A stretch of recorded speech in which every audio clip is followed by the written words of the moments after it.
fellas. All right. Hey, welcome to Win the Day podcast, sponsored by Quotamation. Today we have Mr. Benito Ortiz, Jason Kilgo. What's happening? Helping me here. What's up? Good dudes. All right. Today we got Luis Leal, man. I haven't had the pleasure to talk to him a lot. I don't think we've ever introduced ourselves or had a conversation. So I'm really excited for this podcast, man. This dude's process driven. I've heard a lot of great things from a lot of people about this guy, man. So I hope you guys are as excited as I am. So I'll give you the show, my man. Luis, tell us a little bit about yourself, man, how you got into the industry, and then we'll drill you with some process questions. All right. Well, yeah, my name is Luis Leal. I'm from San Antonio, Texas. Go Spurs, go. Let's go. I have been in the insurance business now since 2007. So I can't do the math. I'm an insurance agent, not a mathematician. So whatever that works out to be. And I've had my own agency since 2010. So going on 13 years this July. Man, I'm an independent insurance agent here in San Antonio, and getting up every morning and continuing to love what I do. Being there for customers, showing prospects, shedding the light on missing coverages that they might have, et cetera, and just loving what I do. So yeah, man, I'm hopefully I can bring some value to you guys and your audience, and yeah, that's it. Awesome. Lewis is the automation king. That's how I know. He's the automation king. I appreciate that. Let's go to that, man. So like, hey, this is for agency owners, producers. What are some things you're doing in your agency, man? That what's this buzz about? Tell me more. Yeah, I mean, I love automation, man. I love technology in general. I mean, just on a broader scope. But yeah, automation is probably one of my favorite things. It can get in the way sometimes, so I just kind of caution people out there. We use automation. We use Agency Zoom as our CRM, and so we use a ton of automation in our prospecting pipeline, our onboarding pipeline, and retention. We even have some other pipelines built out for service and claims and stuff like that. But yeah, man, I mean, we use automation for the entire process from start to the life of the customer. One of my favorite things that I just implemented not too long ago, I realized I was in talking with my team that right after a policy sold, whether it's an auto policy or a home policy, we consistently are getting phone calls from customers freaked out because they got a letter in the mail from their bank, right, saying, hey, my auto insurance or my lender sent me a letter saying that they're going to add CPI to my loan because I don't have proof of insurance. And so what I did was I added in a text message that goes out to the customer 10 days after the policy sold, letting them know that they are going to get a letter from their lender. When they get that letter, take a picture of it and send it to us. And I cannot tell you how dramatically that impacted the phone calls that we get from customers freaked out because they get that letter from their lender. And so we did the same thing with home loans. So about 60 days prior to renewal, we're sending the customer an email saying, hey, we need to make sure that we have the correct mortgage information on file since we're billing your mortgage company for your home insurance. Please review your current mortgage company. If at any point in the last 9 months you've had a change in mortgage company, you refinanced, you got a new loan servicer, new loan number, please let us know. And hopefully that's going to drop the number of phone calls that we have to make to mortgage companies to figure out where home insurance premiums are coming from. Yeah, well, that's, I mean, and Luis, I know you're, you have a couple of people working with you now. I know you've kind of gone back and forth on having staff and then kind of being more of a one-man show. Where are you at right now within your agency? Yeah, man, it's so the funny thing is at the end of last year, I was actually talking about merging with another local agent here in town, and the deal fell through for, various reasons. The deal just didn't work out. But prior to that, I had two team members, and trying to do the right thing, I told these two team members about the merger and acquisition, and that there was a good chance that they were not going to join me at the new agency. In doing that, I didn't want them to be without a job if the mergers went through. So they went out and found new jobs. And at the beginning of the year, I started the agency, or I started back at the agency from our week break. Just me. So it's me and a VA right now, which is why automation and our processes have to be down packed. And January, quite frankly, was one of my, all-time producing months by far. Nice. So Awesome. yeah, I'm happy with how the year kicked off, but yeah, we're in the process of looking for some new team members to replace the ones we lost, and we're gonna, we were talking right before the recording started. I don't care what door is in front of me. Scott Howell told me I got to knock it down, so it's going down. Dude, let's recap. This dude went on a break to Austin, Texas, to an insurance conference for pretty much a week. So that means in 3 weeks, just him and a VA had a record-breaking month, man. That's man, not many people can do that. Yeah, especially when you're servicing. It's not like you have some, you have a good sized book, and so to be servicing, and then also be selling new premium, with a virtual assistant. I mean, man, that's huge. That's awesome. Yeah, I think what helps us out quite a bit is the fact that, we've kind of trained our customers that we don't accept any change requests over the phone. So the customer needs to either fill out a form on our website or send us an email with their request. Typically, I don't like to even receive that because there's a lot of times where information is missing from those forms. And so, or from the emails rather. And so we've built out a policy change form that is pretty comprehensive, covers both home and auto policies.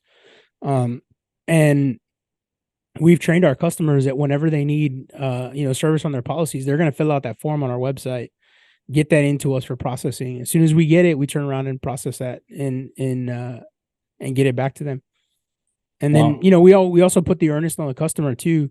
When we send you that confirmation, hey, you've got 10 days to review this and make sure everything's correct. If there's something wrong on this confirmation, you need to reach out to us. And so, we're kind of covering all of our bases there as well. But I'll tell you, pushing the clients to submit that information online eliminates a lot of, oh man, did I get that VIN number correctly? Who's the lien holder for that vehicle? It mitigates the number of times that we have to touch that account, which ultimately leads to profitability. Yeah. And E&O loves you. Yeah, absolutely. E&O loves you, man, because everything's documented. Yep. On that, is it all on one page? Yeah. We've built out a form, a gravity form on our website. And like I said, it encompasses both home and auto policies. There's a lot of conditional logic that's included in the form.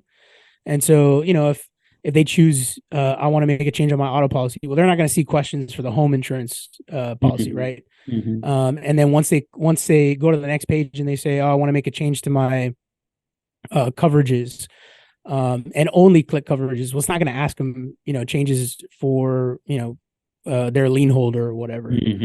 So it's a pretty solid form that we've built out on the website.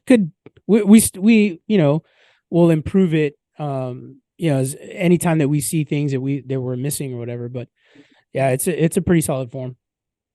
That's awesome. So you're a producer, man. You're literally by yourself, and you had the best month ever. tell us, dude, like what's your day to day look like? Like, what are you doing? Like, you got to be able to obviously from this time to this time, I'm doing this. And like, do you have that scheduled? Like, Yeah. all right, run me through your day, man. You get what time you get in the morning and like, what's that look like for you? Yeah. So, time blocking is definitely a part of our or my philosophy coming in. So the first 2 hours are going to be responding to overnight emails, voice messages that we got, policy changes, that kind of thing. Want to make sure that we get those out. We do quite a bit of commercial lines business as well. So we'll get certificate of insurance requests, pretty often overnight. Because a lot of where we focus our attention when it comes to contractors are the subcontractors, the guys that are actually doing the work. And so a lot of times the business owner is the administrator also, right? So they're the ones that are doing all the paperwork.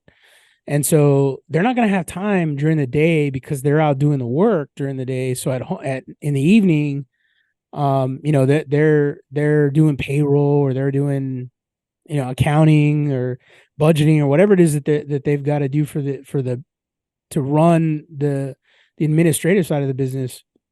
A lot of times that includes certificates of insurance requests. And so we get a lot of those overnight. First 2 hours in the morning spent, doing that servicing piece of it. And then the next 2 hours are prospecting. So for us, we are building relationships with our referral partners. We're doing research on our referral partners. We're not just going to walk in and or cold call a referral partner or potential referral partner out of the blue. I mean, we want to know, what their kids' names are, where they went on vacation last week.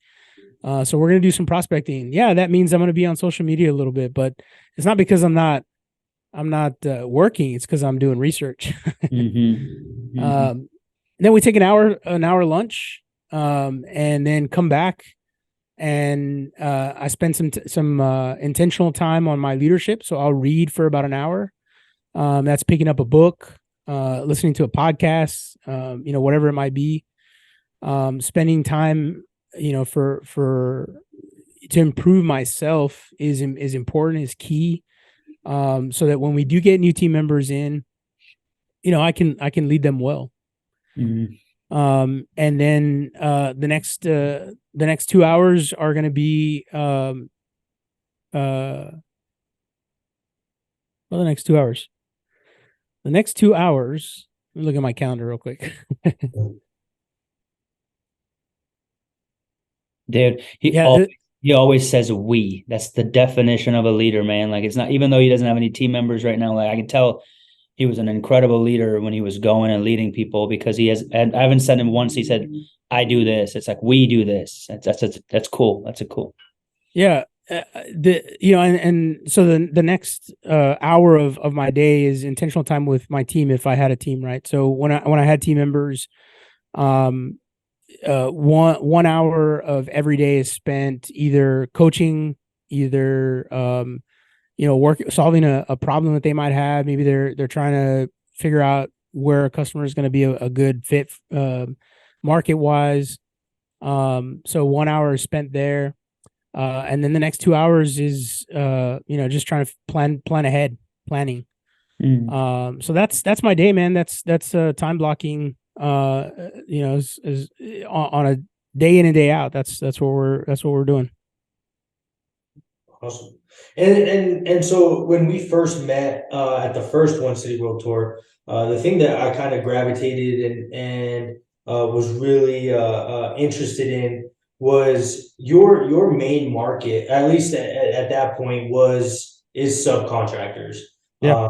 Especially, within well, I'm not especially, but within the Spanish community. I know you speak Spanish, but your process is just so different than, calling the tile guy and saying, hey, do you need a geo policy or whatever? Can you kind of walk us through, or walk the listeners through what your process looks like, the services that you provide outside of just a policy number, and then because I think that's the secret sauce to what's what's made you super successful is your over delivery on everything. And I think that follows through in your systems and processes, that follows through on your leadership and leading a team. But I think it starts and it shows in your prospecting and in the people that you help and bring service to. So can you just go over that and kind of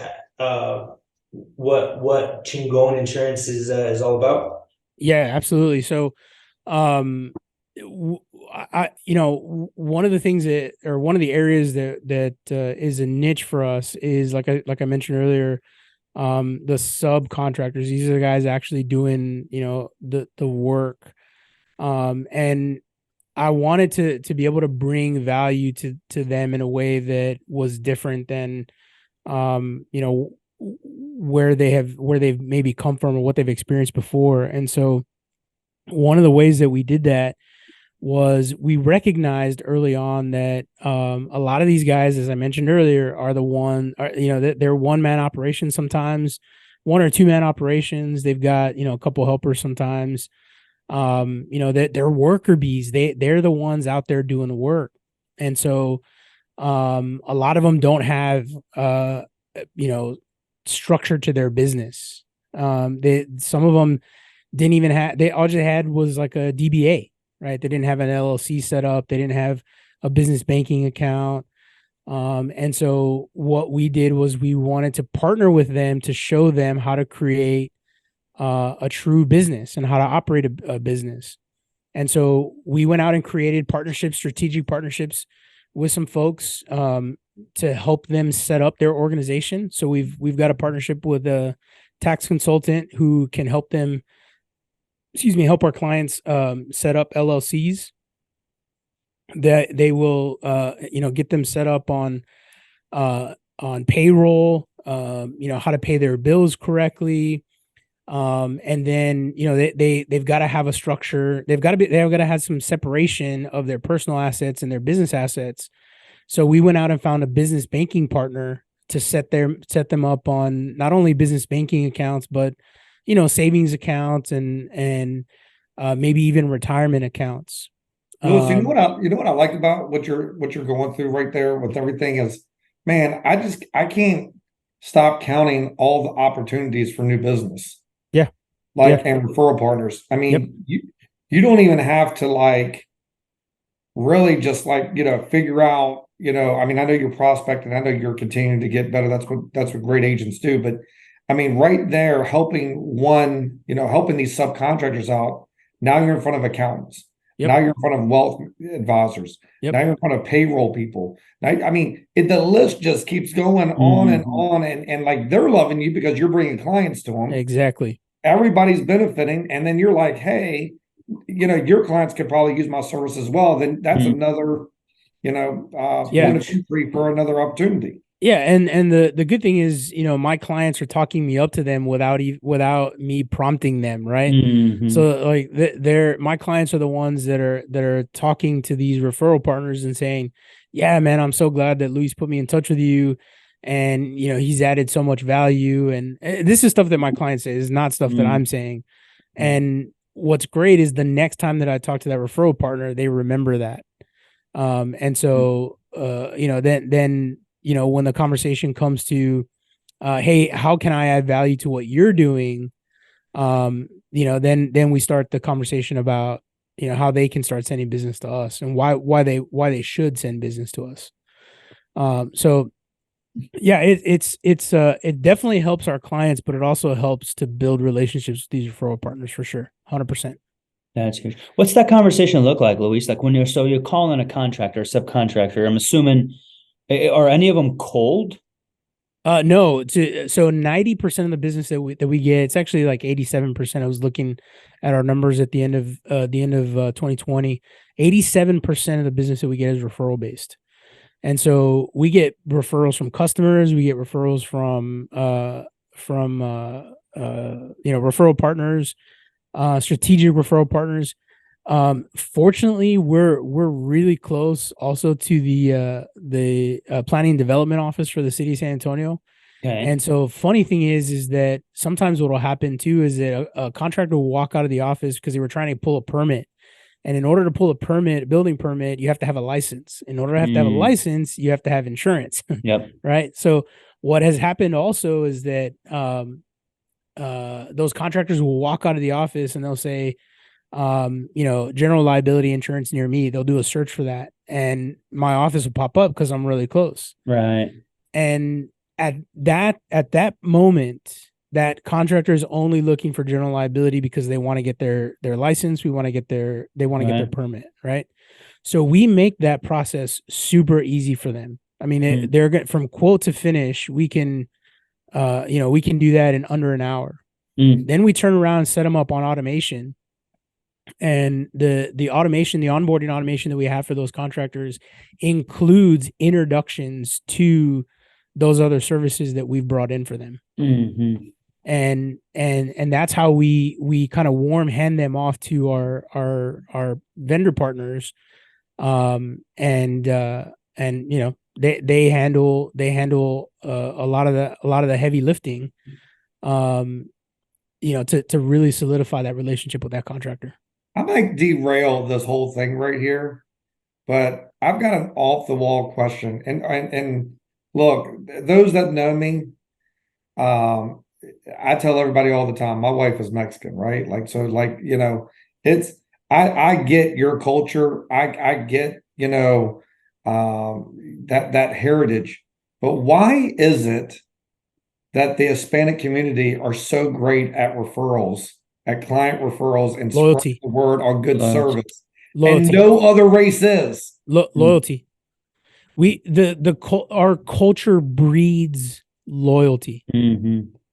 I mean, there's. I didn't even have to hear the rest of your question. I knew exactly what the answer was going to be, that's the truth. It's fact. Yeah, I've seen it firsthand. Yeah. I mean, when I was a loan officer, I got a lead from a Puerto Rican real estate agent who was also a Washington D.C. police officer. He was doing it part-time, but his own people were taking advantage of the points and fees and things like that. And this real estate agent was like, "Hey man, it's not fair that you're going through this." And we had bumped into him. He said, "Kilgo, can you help us out?" And I saved them so much money. And then next thing you know, 40-50% of my business is Hispanic. Yep. Like it was overnight. I was elevated, and really all they wanted to talk to someone on their terms and just and break it down, right? They just wanted, hey, just break it down to me so that I understand, and really at the end of the day, just don't screw me, right? Yeah. Like just take care of me, and I promise I'll take care of you. And man, that's how I was successful in that industry, is because of the Hispanic community. Yeah. And I spoke no Spanish then. I still don't speak any Spanish now. So, it is. Just to kind of add on to that, you're right. You're absolutely right. That just take care of me is the minimal amount that you have to do, but add into that accessibility. Answer the damn phone when I call you. That's it. That's all I'm asking. Answer the damn phone. If you don't have the answer, find it and get back to me, because I trust you. And I'm not going to go find the answer. I'm not going to go look for the answer anywhere else. I trust you. You're my guy. Just pick up the phone when I call. That's it. And that you're going to have that. You're going to have loyalty for as long as you don't screw that up. I mean, that's really what it comes down to. Just don't screw it up, because they also tell their friends. Oh yeah, because they're gonna take that loyalty down the street, and where the loyalty goes, so does everything that came with it. That's for sure. So 87% of the business comes from the referral sources. I mean, just because you're just giving so much value to the client, because you're like, dude, like they got to do your taxes, they use your business banking account. The client's like, holy crap, like I'm never leaving this guy, because he didn't have to do those other things, right? Like, because it's a tough market right now. We talked about this on yesterday's podcast. Like, it's a very, very tough market, man. So like, what are you doing that you're a differentiator at this point that a guy across the street's not doing it? Because guess what, man? There's another 100 agencies that are going after those subcontractors. or the same client that we're going after. But why Yeah. is Luis so good at this stuff is because he's going above and beyond, and not even in a tough market. You're probably doing this even before. Yeah. That's what differentiates you. Yeah, and here's the thing, man. Like, so I several years ago, back in 2018, I created, along with one of my MGA partners, I created a subcontractor program for a builder. And so the way that it worked was, we were looking at 4 specific classes of contractors, all interior contractors. And these guys were all doing work in tract home subdivisions. So right off the bat, it was going to be tough, right? Because no admitted market is going to take them. So we went to an excess and surplus lines carrier and said, hey, look, we have potential, to write a ton of business. These guys are doing these very specific trades for this specific builder. These are the requirements that the builder's contractor insurance has. What can we do? We went out and created a program. So from start to finish remember, this is ENS. This is not admitted business. From start to finish, I was able to sit in front of a contractor, quote them their policy, have them sign the application, and have a COI in less than an hour on an ENS policy, right? Wow. I mean, this is how solid that process was. And then of course we add in, the regular value that we're going to add for all of our clients. But we were able to create this program. And here's where it all came from. We had a customer that reached out to us and said, hey, I need a certificate of insurance. We said, sure, no problem. Here's the form on our website. Fill it out. They filled it out. We got them the certificate within an hour. The certificate holder then calls me and says, hey, we have, a whole bunch of contractors that we work with, and they all have to have insurance. And man, I have to fight usually to get this stuff that you sent us within an hour's time frame. Do you think that you would be willing to offer, your services to our subcontractors? Are you kidding me? Yes, 100%. And so this program was built because of that. I mean, you treat, there's a lot of times that, I see it all the time on social media, agents bitching about, oh, excuse me, I'm sorry about you're that. Good. No, you're good. Agents will complain about certificate holders calling in, requesting information, or lenders calling in and requesting, specific information. It's like, I mean, guys, it just give them what they're asking for, and you're going to be able to build relationships with these people. Absolutely. It's not that difficult. Cyrus, that's just what we were talking about is opportunities, right? Yeah. Like there's so many opportunities out there. It's the ones you take or the ones you miss, right? And the people that are doing the service, right. I don't know if it's left mind or left brain, right brain, or I don't care what it is. Everybody is sales. You're selling yourself on something every single day. And people that are doing service, they're always missing opportunities because they see it as, hey, I've just got to handle this. They're so blinded, horse blinders on. I just got to take care of this, that they're missing the opportunities. And look, man, you've got a real grip on that. That's what I love. I love about you is you've got a real good grip on that. So if you think about it, how many people do we, I tell my guys all the time, they're responsible for 3 mortgage lenders or real estate agents a day that they got to touch base with.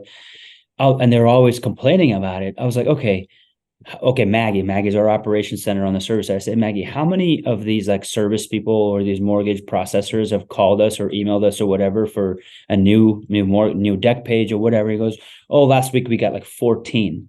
I was like, so you're telling me like we don't even have to call, because processors are the ones that are sending these leads, right? Most of the time they're the ones that are handling the back insurance stuff. I was like, so you're telling me 14 people, and some of these people we don't even work with, probably 70% of them we don't work with, they're calling us and we are trying to contact, but I have 12 producers, 3 times 12. You're telling me we have to contact 40 different ones and 14 have already called in. I'm like, why are we not exactly what you said, Benito? Like the lender pretty much is calling you and you're letting that opportunity slide because you're seeing it as a negative that they're asking for something that's taking time out of your day.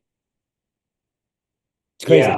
Yeah, exactly. And it's funny because those agents are also the ones that complain about AI pushing them out, or these Right. services Yeah. not, or the Right. credit union offering insurance now. Well, I mean, then put your big boy pants on and let's go to work. Let's This is go. what we do for a living. And so we solve problems all day, every day. And I think, all of us are point. I heard it termed on yesterday's podcast. We're all point of sale guys, right? And I think, man, what an opportunity that we have to be in this position, to be needed, right? They have to have you to go get your contractor license. They have to have us to close on that house. They have to have us to close that real estate transaction. So, I mean, what other industries do you have to have? You're a necessary evil, right? And I think all of us, our job is to make that as good of a process and as good of an experience as possible. But complaining on Facebook groups about it is not one of those They're things. complacent agents. Yeah. And just to kind of add to that, to kind of put this in terms of like a personal lines insurance agent, right? That same agent that's complaining about these things is also missing an opportunity in their book of business. How many of those agents have so many monoline insureds, and they're not even going after that low-hanging fruit, right? I mean, I've been guilty of this too, don't get me wrong. But it's the opportunities are endless. And so it's not just commercial agents that are missing out on those opportunities. It's also, personal lines agents that can, miss out on those opportunities for sure. I'm assuming agencies Zoom, you could pretty much put a drip campaign on a lot of those homeowners policies or auto policies that doesn't have the other line potentially, and basically just because I mean, if you think about it, it's a tough market, but tough market can go both ways. Like people are freaking out. Like if you call, today is the perfect day to be a cold caller, to be honest with you, because if you call somebody, say, hey, I'm just calling you to see if you're looking. Just a worse way to call somebody. I'm looking to see if you need insurance. Be like, yeah, man, my insurance just went up 20% because like. A lot of people, cold calling is back to being sexy again. I think a lot of people are going to answer their phone and probably give you a shot, I would assume. Yeah, I mean the thing about that is being an independent, especially, is kind of a double-edged sword right now, right? Because you're gonna have those new opportunities that you wouldn't otherwise have because the market is so tough right now. But also you got to make sure you close that back door because your customers are doing the same thing. No, if you're going to say that term, you got to do it in your Scott Howell voice. Yeah, let's hear it. We're gonna close that back Slam door. the door. Slam that door.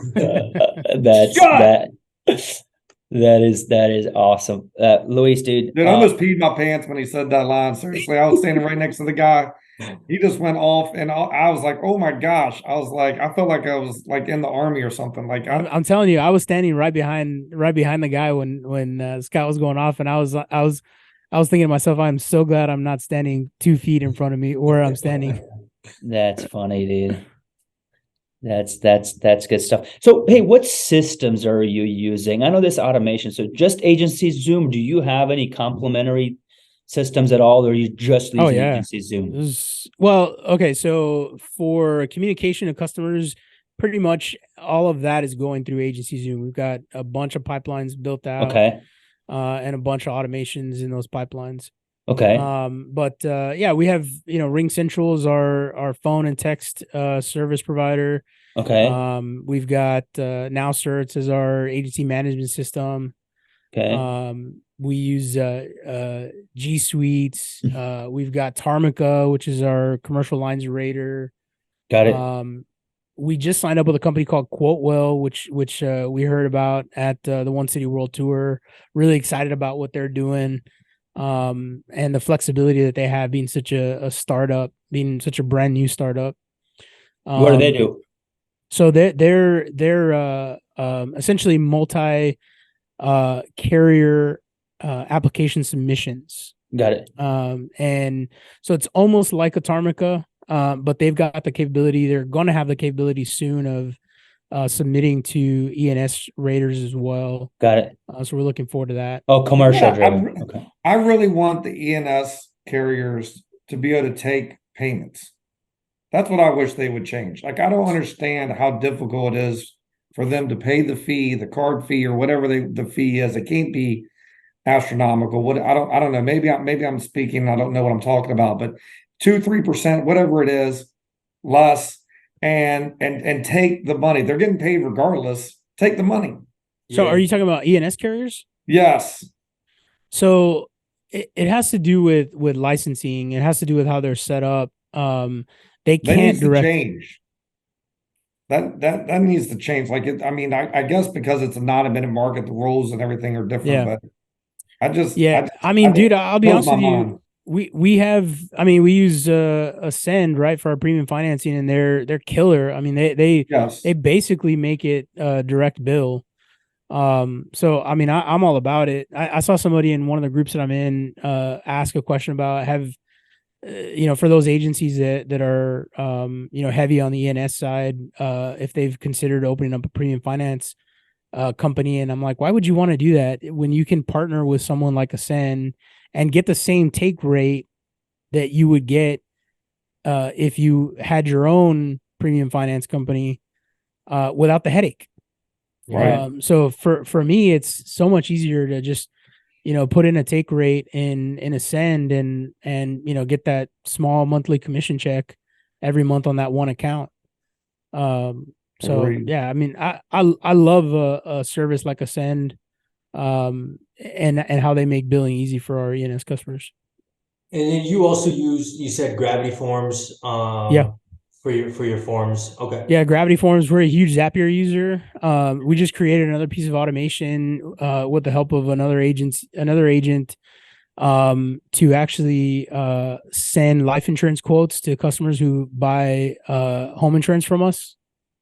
What a perfect opportunity to market life insurance to them when they've just bought a home, right? So what through Zapier, what we've done is we've taken their information out of Agency Zoom, their name, date of birth, and then we get a quote for them through Back9, and we send them an automated email through Zapier 10 days after they purchase their home, and say, hey, we got a home insurance quote for you. Here's the home insurance quote. If you're interested, here's the link where you can buy it. Oh, life quote, you mean? Life insurance. Yeah. What did I say? Just the term. You said, okay. No, you're fine. You said, Yeah, I think sorry. home insurance quote. So beautiful. Okay. Cause that's one thing that we've been trying to figure out for a while now, we haven't figured out. So I'm going to have to get with you, Luis, to see if, Louis, how are you figuring out the days to send the stuff? Like, why not? Why 10 days after? Why not 30? It's sort of arbitrary, I think, on my part, right? And I'm tweaking it constantly. Like, I'm going in there and making changes constantly, looking at our open rate, on emails, and we'll tweak stuff to see if we can improve that open rate. If we see the open rate drop, we're going to tweak it more. So we're constantly tweaking stuff for sure. But I mean, I think to start off with, it was just kind of arbitrary. Like I mapped it out and I said, I want this information to go out, but I don't want this information to go out in such a short period of time that people are going to unsubscribe, basically. Right. And so we're constantly adjusting the timetables on those kinds of things. So for what's now, the take rate? What is, can you share any on how many have you sent, or what's that take rate? What do you think? Yeah. So when we use Ascend has a base rate that they're going to charge a customer, right? And on their premium finance. And when we add in a take rate, that's going to be points above whatever their base rate is. So let's just say, as an example, their rate is 10% that they're going to charge the customer for financing that premium. Got it, right? In Texas, we can charge up to 7 points on top of that. So for certain customers, we're going to charge that 7% take rate. But yeah, that's how take rate. I was talking about the life side. Sorry, I was curious on the numbers of what those number. Open rate for the emails and all that look like. Open rate. I'm sorry. Yeah. Sorry, take rate. I said.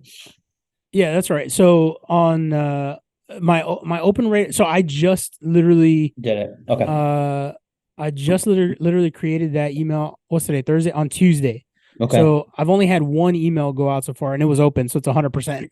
100% open rate. Let's go. Dude, that's so genius because everything should be automated. But like you said too, the beginning when you started, dude, the first thing he said was it could also like it could be too much sometimes. Like so you got to have a fine line of like you got onboarding and you get this and you got an accountant, you got a banker, and then you got to send them life insurance. It's like, whoa, like all right, subscribe, unsubscribe. Like I don't want to talk to this guy. The other thing too though is that like if I have a conversation with a customer, let's say for instance I've got I think it's 20 days out. I have a reminder to call a new customer after policy sold, just to check in, right? And we'll call them and we're having a conversation and say they only bought home insurance from us because they came through a lender partner referral or referral partner.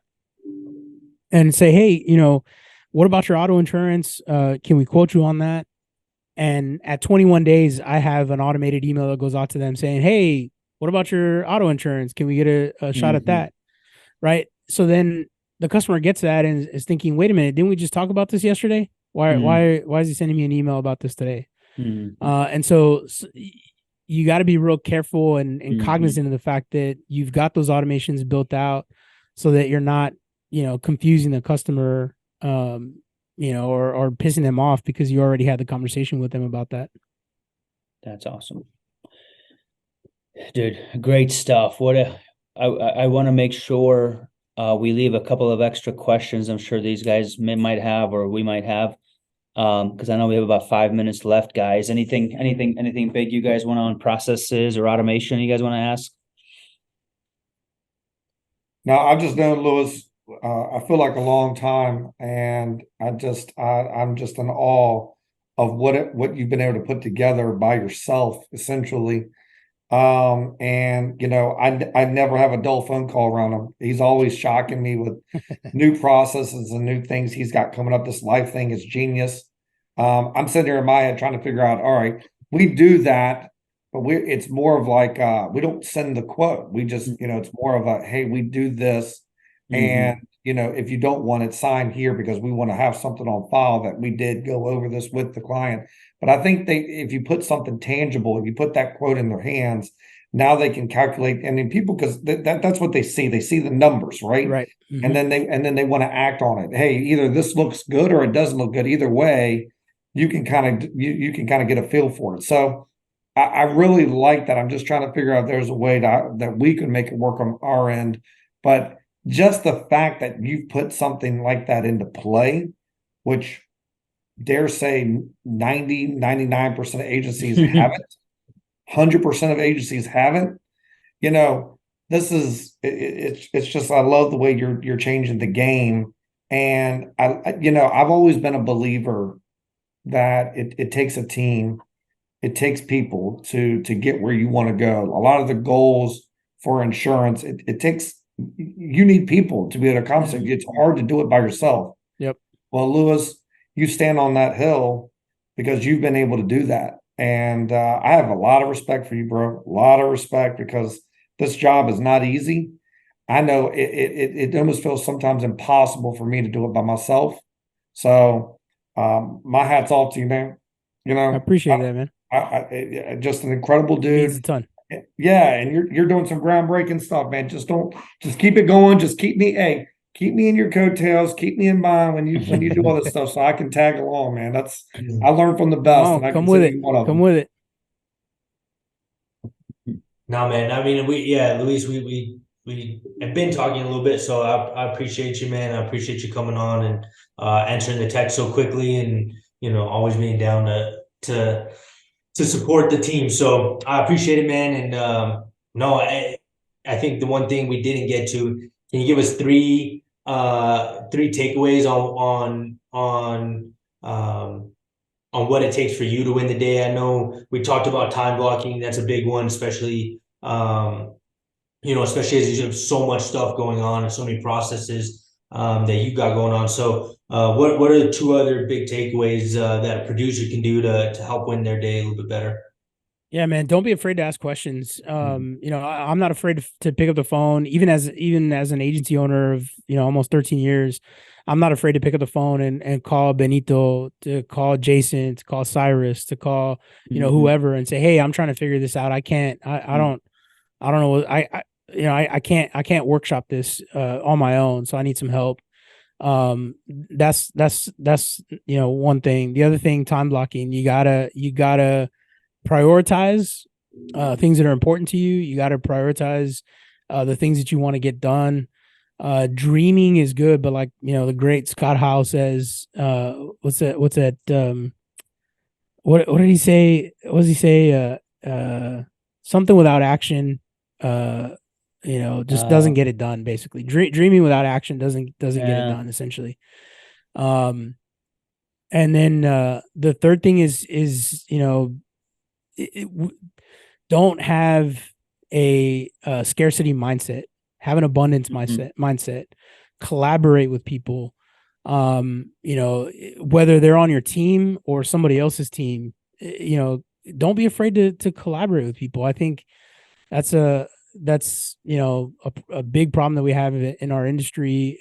You know, everybody looks at the guy down the street as competition. You know, I think the guy down the street is a great collaborator. There's enough business to go around for everybody. So, you know, collaborate, time block, and don't be afraid to ask questions. Those are my 3 takeaways. Dude, love it, dude. Love it. We literally talked about that. Literally, reach out, dude. Like, I don't care if you're a producer, you just started in the business, man.